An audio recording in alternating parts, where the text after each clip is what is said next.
بسم اللہ الرحمن الرحیم۔ السلام علیکم fourth class, welcome to the educators Taxila campus. ہماری یہ سوکس کی کلاس ہے اور اس کلاس میں آپ کی معلمہ ہوں سیدہ زاہدہ۔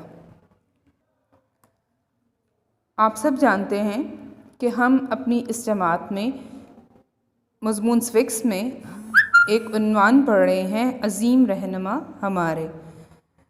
یہ ہمارا ایک پروجیکٹ ہے اور ہم اس سے متعلق پہلے 2 کلاسیں مکمل کر چکے ہیں۔ آج اس کی تیسری کلاس ہے۔ پڑھائی کا مواد ہے ہمارا صفحہ نمبر 4 اس کا، اور آج ہم عظیم رہنما میں علامہ اقبال کے بارے میں پڑھیں گے۔ علامہ اقبال ہمارے قومی شاعر ہیں۔ آپ 9 نومبر 1877 کو سیالکوٹ میں پیدا ہوئے۔ علامہ محمد اقبال نے شاعری کے ساتھ ساتھ وکالت کی، یعنی اب وکیل بھی تھے، اور ملک کی سیاسی تحریکوں میں بھی بڑھ چڑھ کر حصہ لیا۔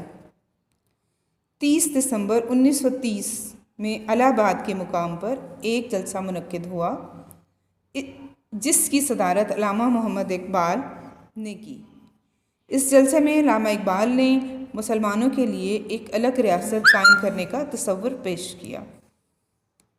اس لیے علامہ محمد اقبال کو مصور پاکستان بھی کہا جاتا ہے، کیونکہ مسلمانوں کے لیے ایک آزاد ملک کا خواب انہوں نے ہی دیکھا تھا۔